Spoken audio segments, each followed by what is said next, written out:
यह कहानी एक बहुत ही गरीब परिवार की है और बहुत ही दुख भरी कहानी है। एक दिन ठेले पर भार अधिक होने के कारण रामू उसे ठीक से संभाल नहीं पाया और तेज गति से आती ट्रक से भिड़ गया।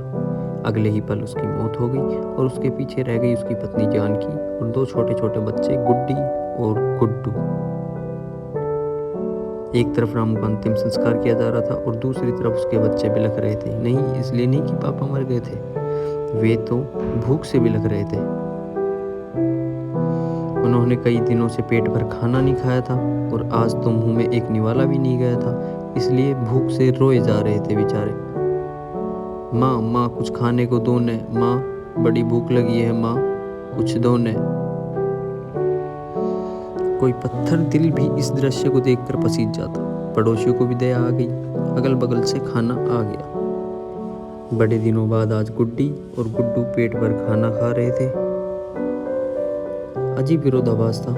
एक तरफ लोग रामू की मौत पर दुख व्यक्त कर रहे थे, वहीं दूसरी तरफ उसके अपने बच्चे बड़े चाव से भोजन कर रहे थे। जानकी ने अगले कुछ दिन इसी तरह से उधार लेकर और इधर उधर से मांगकर अपना और बच्चों का पेट पाला, लेकिन ये कब तक चलता। लोगों ने मदद करना बंद कर दी। जानकी पागलों की तरह काम खोजने लगी, लेकिन तमाम कोशिशों के बावजूद भी किसी ने उसे काम नहीं दिया। जब थक हार कर घर लौटी तो बच्चे उम्मीद से उसकी तरफ देखने लगे। गुड्डू तुतलाती आवाज में बोला, क्या लाई हो माँ, जल्दी से खिला दो, बड़ी भूख लगी है। माँ रो पड़ी और बच्चे समझ गए कि माँ के पास कुछ भी नहीं है। एक पल के लिए अजीब सा सन्नाटा पसर गया। फिर गुड्डी बोली, माँ ये गुड्डू कब मरेगा? पागल हो गई है, ऐसा क्यों बोल रही है? माँ ने डांटते हुए बोला, माँ जब पापा मरे थे तो उस दिन हम लोगों को पेट भर खाना मिला था, गुड्डू मरेगा तो फिर खाना आएगा ना।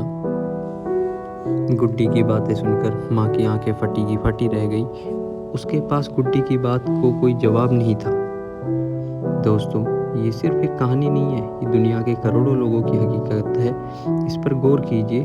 जिस खाने को हम थाली में ऐसे ही छोड़ देते हैं, उसकी कीमत को समझिए। बचपन से हमें अन्न का आदर करना सिखाया जाता है, लेकिन चूंकि हमने कभी असल भूख नहीं देखी होती, इसलिए हम उसका आदर करना नहीं सीखते। एक दिन, बस एक दिन भूखा रहकर देखिए और आप करोड़ों लोगों का दर्द समझ जाएंगे।